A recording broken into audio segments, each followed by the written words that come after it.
Անջելա, մեր փուշկույրն է, չէ՞։ Մի հատ ավտոմատը ցույց տվեն։ Որտեղ ես գնում։ Որտեղ ես գնում։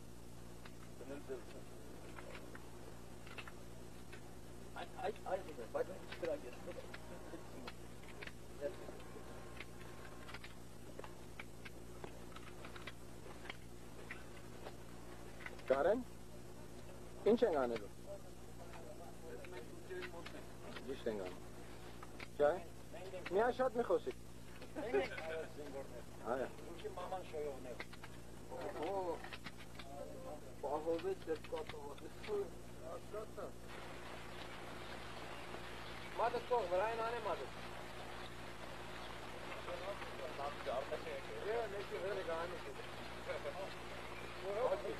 Ուրեմն մարտագերտից 1000 մետր չէ։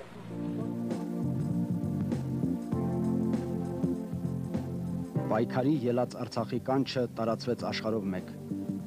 եւ նրանց, ում մեջ դեռ կենթանի էր հայոց ոգին, լսելի եղավ այդ ձայնը։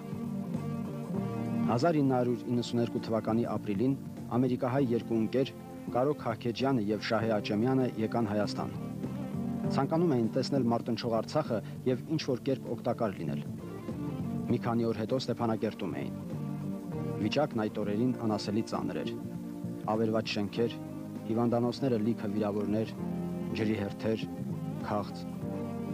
Իսկ շրջակա բարձունքներից թշնամին խփում էր բոլոր զինատեսակներով։ Հետո բարձրացան Ջանհասան Քյոսալարի դիրքերը, ծանոթացան ազատամարտիկների հետ, մասնակցեցին պաշտպանական մարտերին։ Կարոն չափազանց տպավորված էր Արցախի հերոսականությամբ։ 92 տվի, որ սովետական բանակը քաշվեց Ղարաբաղից, Գարոն ու ես միասին պատրաստ հասել էինք, ամեն նեղություն ու դժվարություն ժողովրդի տեսել էինք, նկարահանել այդ ժամանակ, առավել լավ ծանոթացել էինք ամեն տեսակ դժվարություններին եւ գարիքներին, ժողովրդի եւ գրողների գարիքներին, եւ այդ մեկը մեր մեջ ոգևորություն էր արտնացրել, մանավանդ Գարոյի մեջ, Ղարաբաղից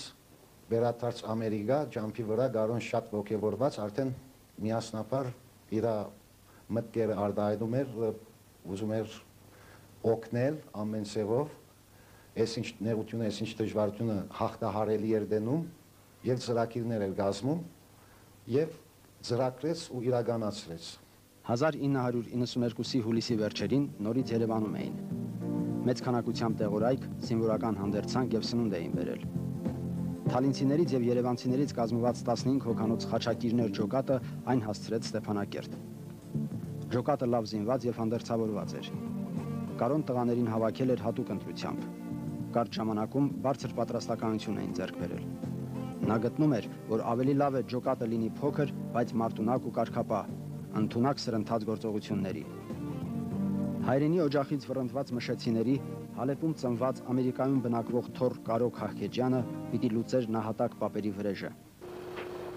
Պողոսյան, Արթուր, ես եմ։ Կխոստանաս լինել, արդար, անգեր, լիբար, եւ համես։ Հիմնականում կատարում էին հետախուզական եւ դիվերսիոն առաջադրանքներ։ Կարճ ժամանակում ջոկատն աչքի ընկավ։ Հատկապես Հարությունագոմեր եւ Պողոսագոմեր գյուղերի ուղղությամբ կատարած գործողության ժամանակ։ Հետախուզությունից վերադառնալիս թիկունքից հարվածելով խուճապի մատնեցին ազերիներին, պատճառելով կենթանի ուժի զգալի կորուստ եւ արգրավեցին մեծ քանակությամբ զենք ու զինամթերք։ Թուրքի տանկի մերը լացինք։ Այդ ջակետը գցի։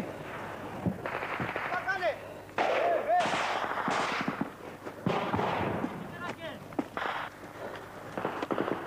Այև երկրորդ տանկը այլանդակ։ Դիրք բրեք, դիրք, չեպ վերևից։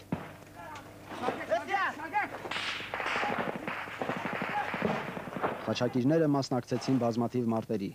կատարելով կարևոր մարտական առաջադրանքներ Մարտակերտի, Քարավաճառի, Ասկերանի, Հադրութի ու Շահումյանի ուղղությամբ։ Ջոկատը դյուրաշարժ, անակնկալ, սրընթաց հարվածային խումբ էր, որ առաջնորդվում էր կյանքս հայրենիքիս, հոգիս Աստծուն, պատիվս ինձ, բարոյահոգեբանական բարձր սկզբունքով։ Հրամանատարը միշտ կրկնում էր. շատ մեծ, բախտավոր բան է պատերազմը, եթե այն ազատության համար է։ եւ իր ողջավորությամբ վարակում բոլորին։ Այդ ժամանակ Ղարաբաղում բոլոր ճոգատների կամ բազմաթիվ հրամանատարների մեջից չափազանց դարբեր էր այդ առումով, որ խստաբահանջ էր, երկաթյա գամքով բահանջող էր եւ իր օրենքները, ճոգատի օրենքները դարբերվում է բոլոր ճոգատներից։ Միջև իսկ խստակույն ցևով արգելված էր ձխելն ու խմել։ Խաչագիրների ճոգատը եղել է առաջի ճոգատը Ղարաբաղում, որտեղ դեր բանակ հասկացողությունը չկար, աչ ու ցախ քայլելու սովորություն չկար, հանգիստ պատրաստ բադվի առ չկար, երբ բանակցությունների համար դարբեր երկրներից, դարբեր ազգություններից դիվանագետներ հասնում էին Ստեփանագերտ, հատուկ կանչում էին մեր ճոգատին, որովհետեւ գանքնենք բադվո բահակ։ Կարո Քահքեջյանը իր անբաժան ընկերոջ Շահեի հետ զգալի ավանդ ներդրեց Արցախյան ազատամարտին։ Մարտական գործողությունների դադարի ընթացքում, մինչ մյուսները հանգստանում էին, նրանք մեծ քանակությամբ օգնություն էին հասցնում Արցախ։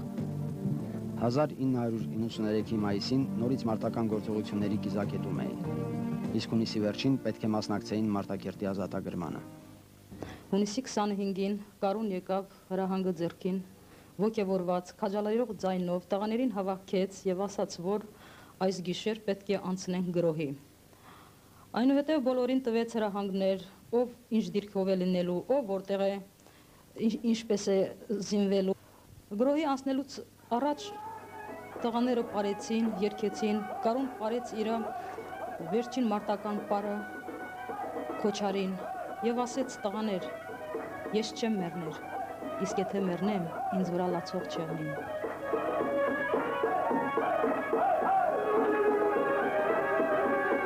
Երկու խումբ է գնալու։ Մի խումբը գնալու է այստեղ, մնալու պաշտպանական։ Մի խումբը այստեղից ելնելու է վերև։ Մենք գնալու ենք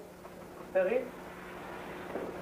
սպասելու ենք։ Ճիշտ ժամը ես ձեզ չեմ ասել, ընդեղ ասեմ։ Ես գիտեմ երբ աշխատելու ես ընդհանուր գրած, այստեղ որ խփեց, դպրեց այստեղ։